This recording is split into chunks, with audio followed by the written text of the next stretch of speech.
Ang pagsamahal mag-around the world food trip kahit pa street food yan.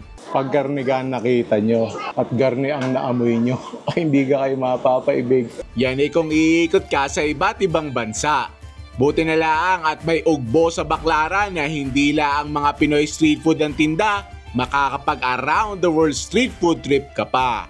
Ang maganda pa na rin ay ang mumura at sulit pa. Tama kayo nababasa ko, 70 pesos lang yung birya.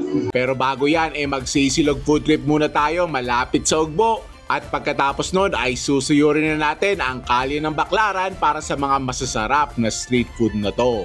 Pinoy, Chinese, Italian, Bangladeshi at Mexican street food. Let's go!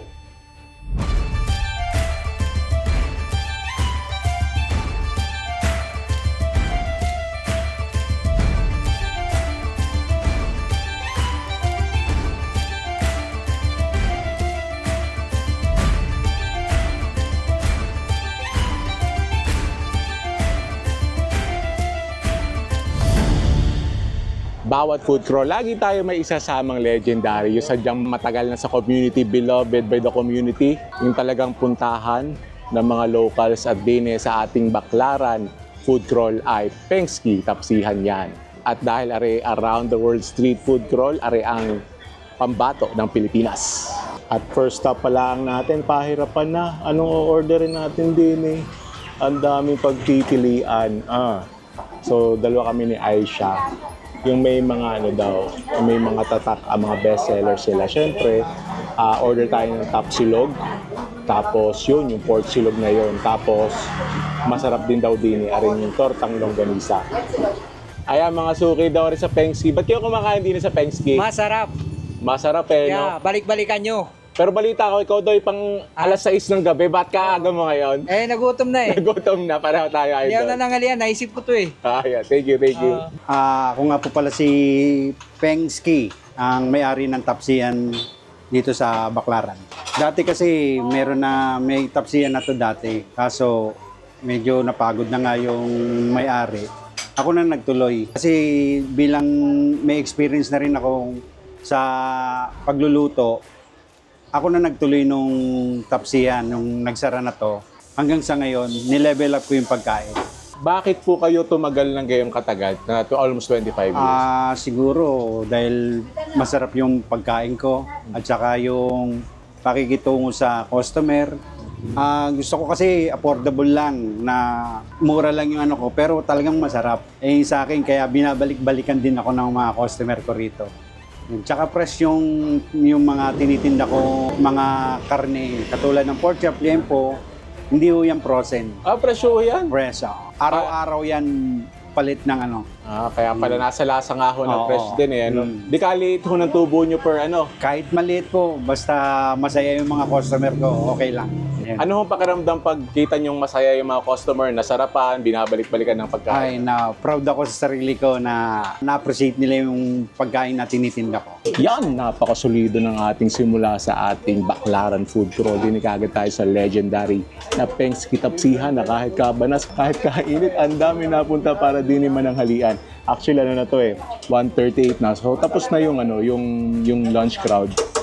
Pero ang dami tao kanina at mamaya mas marami pa. Ano gang uunahin natin din? Siyempre, yung Tapsi muna. Yan, ari kay Aisha. Pero titimusan muna natin. Yan, sorry daw ay beef. Samahan na rin natin ng kanin. First bite. Thank you, Lord. Yung tapa niya, yung may konting tamis, may konting alat din.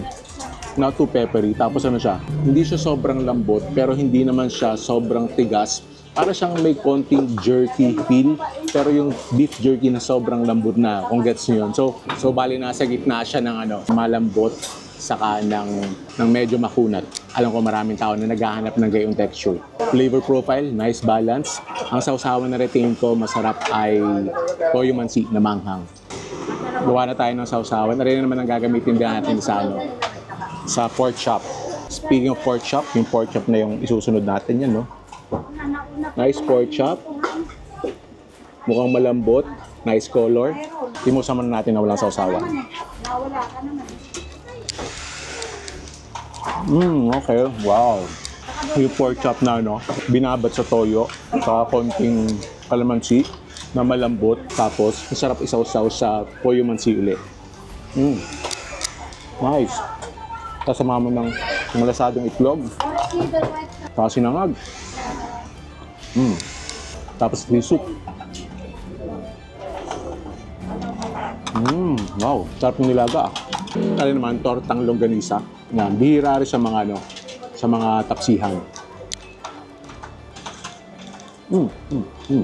Yung longganisa niya, yung sweet kind, yung sweet na variety. Kaya siguro hindi ketchup ang gagamitin ko din eh. Ari ding ano, toyo mansi. So ang appeal na ring Pengski tapsihan, yung nostalgia, yung kabataan mo din ka kumain. Tapos yung variety, ang daming pagpipilian. At presyo, hindi ka mahalan. At yung lasa, lalo na ring pork chop, ay napakasarap din naman.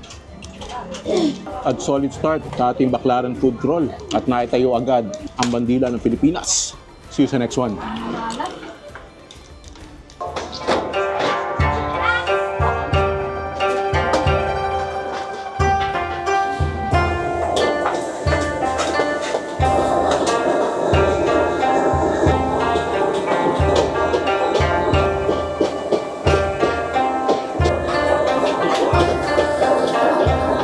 Chinese street food naman tayo, din tayo sa Chef Duway. Ari yung nag-training para sa kanilang Yang Chow Rice ko. Daming pagpipilian na.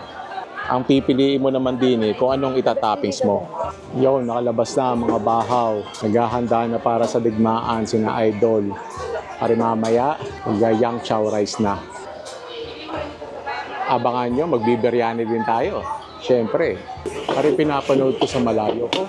Pagaling na rin magluto ang ating yung abalahin ng kaunti.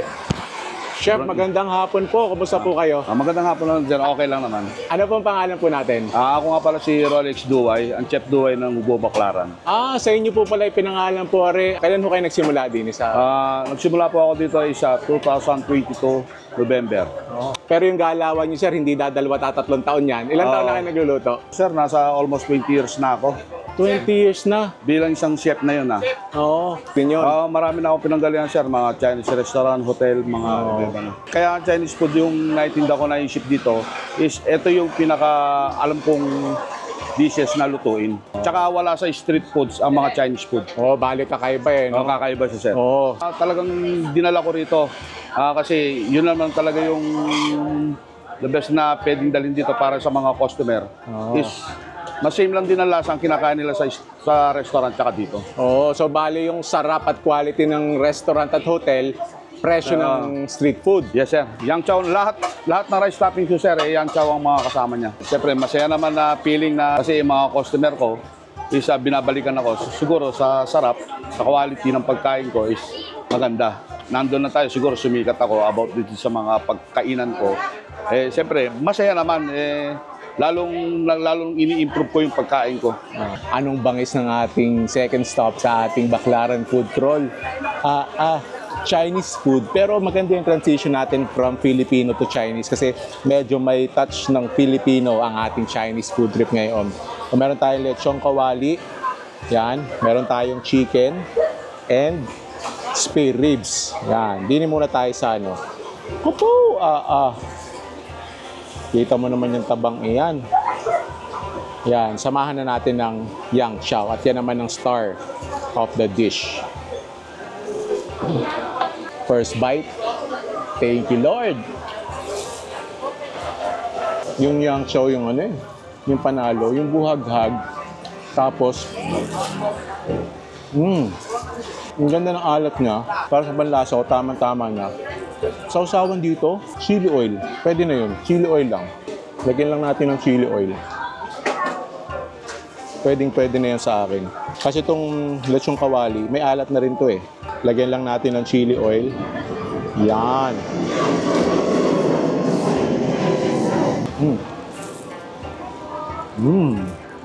Grabe, napakasulit nito. Ito yung literal na kahit yung kanin lang. Pwede na. Buhagag siya, although naparami ng mantika ng konting-konti lang. Medyo may konting pagka-oily na flavor. Kasi gusto ko sa Yang Chow, yung talagang yung Yang Chow na Yang Chow, yung kanin na kanin na lang. Ito, yun lang. If I have to nitpick, yun lang. Pero flavor, Sarap. Ari naman yung fried chicken nila. Yan. Medyo Chinese style din yung datingan.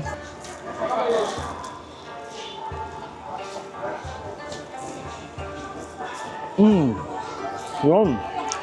So ma'am, yung alat niya, mas maalat siya dun sa alat profile nung rice.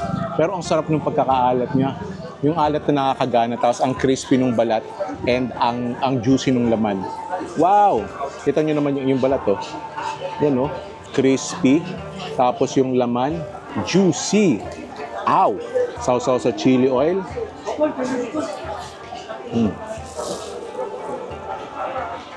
Kilala nyo ako. Napakahilig ko sa lechong kawali, sa pork. I'll choose pork over chicken any day and twice on Sundays. Pero dito, in this case, mas nagustuhan ko yung fried chicken. Kasa rin naman, may spare ribs din sila. Yan.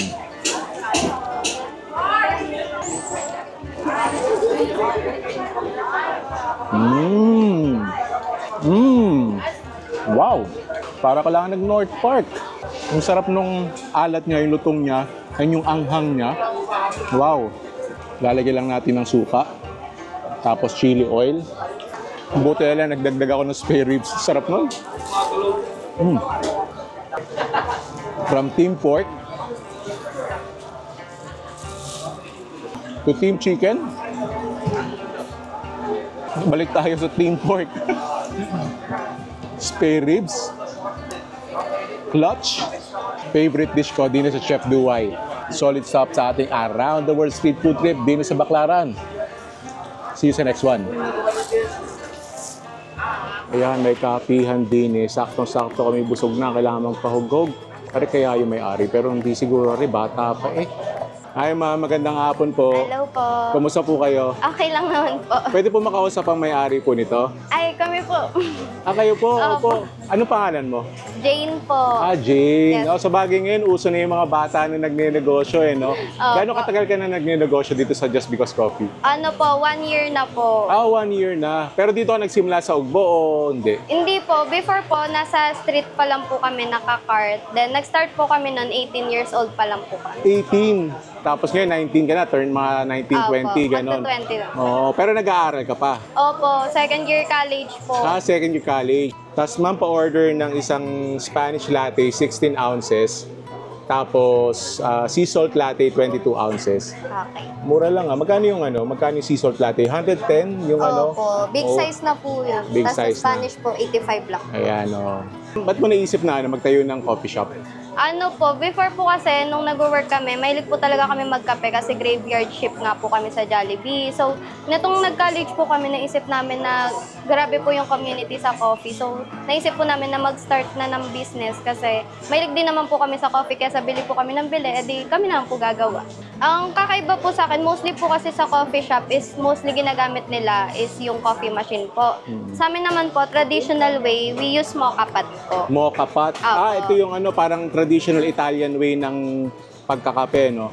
Yes Oh, po. yun. So, tama-tama kasi nag-a-around the world street food trip ako dito sa Ugbo. Yan, meron na tayong Italian way. Ano bang anong kinakalabasan, anong benefit pag yan yung way ng pagluto ng kape? Actually po, ito po kasi maganda po siya kasi manual brewing po. Mas fresh po yung coffee niya and then hindi rin po siya ganun ka sobrang pait and hindi rin naman po siya ganun ka bland yung lasa niya. Kailangan po talaga focus school business. Wala na pong time sa ibang hobbies na kailangan gawin. Sa bagay, it's a matter pa priorities. So ngayon, ito yung priorities Priorities pong dalawang to.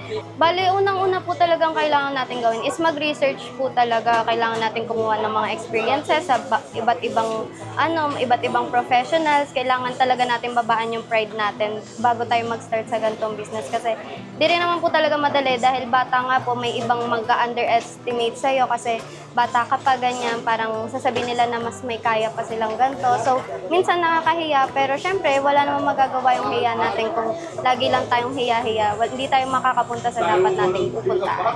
Ayun po, minsan po may mga schools na may mga meetings na hindi na-attendan kasi may mga priorities po dito sa store. Pag may challenges po na i-encounter sa store, nasa-sacrifice po minsan yung allotted time namin na dapat namin gagawin sa schools. Pero at the same time, fulfilling kasi nagagawa ko naman yung kailangan gawin dito sa business. Dati po kasi mahilig po talaga kami umattend sa mga coffee expo. Kaya ano po, para syempre sa skills, sa knowledge, para maputap namin yung gantong business. So, there's one time po na sinabi sa amin na gumagamit po kami ng traditional way ng mocha pot. Parang sinabi po niya na, ay bakit ganyan yung gamit nyo? Dapat bumili na kayo ng machine. As starting pa lang po, parang mahirap siya sa amin kasi nagsa-start pa nga lang po, hindi naman po ganun kalaki yung income na nakukuha namin before. Pero hindi naman po namin siya tinake as criticism na parang makakasama sa amin. So, tinake po namin siya as constructive criticism para syempre mapalago mo rin yung business mo at saka sa self-growth din po na. Yan, banas na ang tagalita. Saka syempre busog na kailangan ng kape, pampahugog ng kaunti. At para sa Italian, stop, naisingit pa natin. Traditional way ng paggagawa ng kape. Syempre itong mga kape na binili natin, hindi na siya traditional na Italian. Pero this will do. Kay Aisha yung sea salt latte, sa akin naman ay Spanish latte. And kita ko yung mga ingredients na ginamit nila, quality rin ha. Tuloy natin. First sip. Thank you, Lord.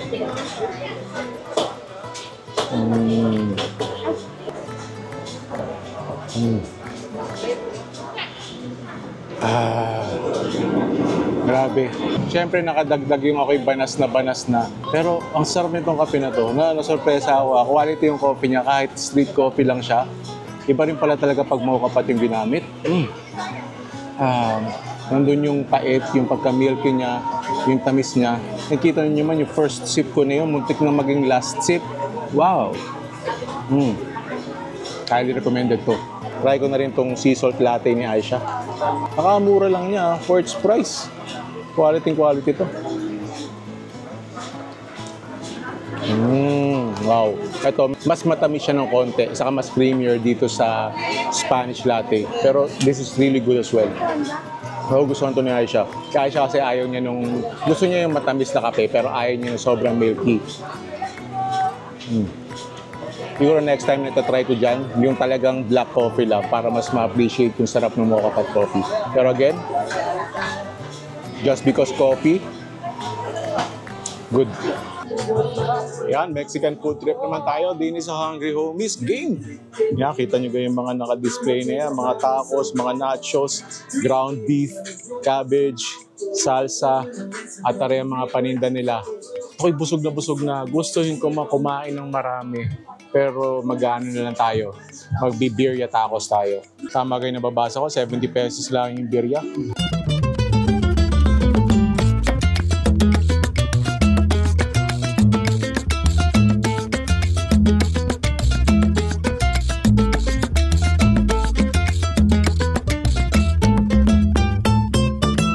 Ano yung napanood ko sa vlog, yung torta asada. Kalaki naman na rin.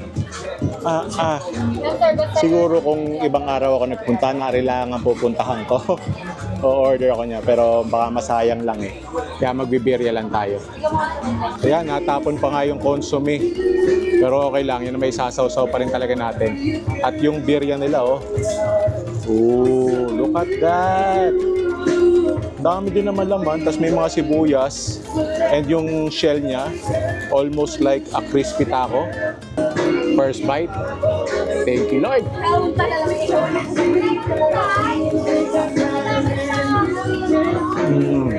Yung pinaka-beef niya, close to authentic yung lasa niya. Hindi siya authentic yung lasa talaga. May Pinoy twist eh.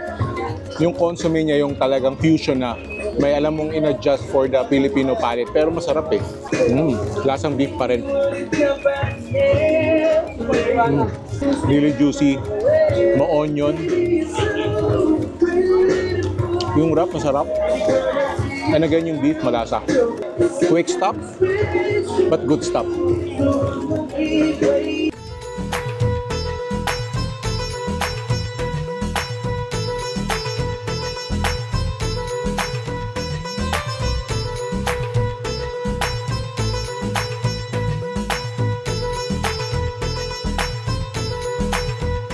Upo ay kanin na naman. Bangladeshi food tayo din sa Biryani House, BD. Kaya anhe, napapaibig tayo. At ang bango. Pag garni ka ang nakita nyo at garni ang naamoy nyo, hindi ka kayo mapapaibig kahit kakakanin lang natin. At syempre naman, ang Indian ay kilala sa biryani. Kaya yan, oy, the biryani rice is looking good. Yan, no? Try natin. Itong rice lang muna. First bite. Thank you, Lord.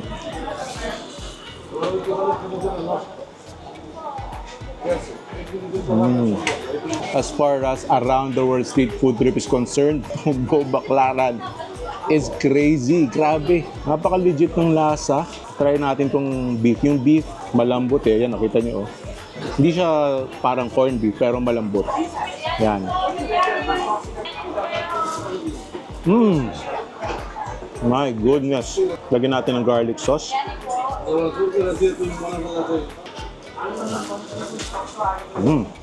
Ang kala ko kanina, konti lang. Pero yun oh, ang dami oh. Ang lalaki ng piraso oh. Sulit din to. Lagyan natin ng chili oil.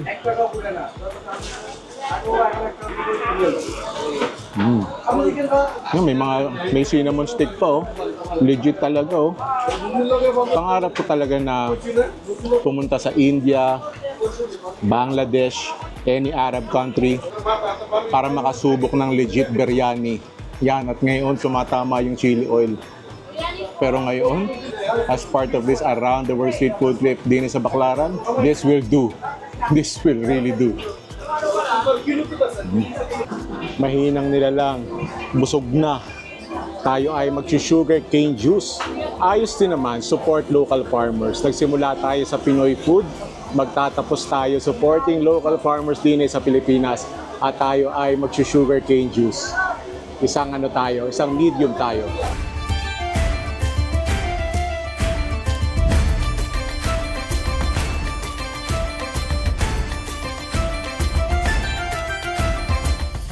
Grabe yun, na-realize ko, ang dami ko rin pala talaga kinain. Tapos puro kanin pa. Napaka-solve ng ating around the world street food trip.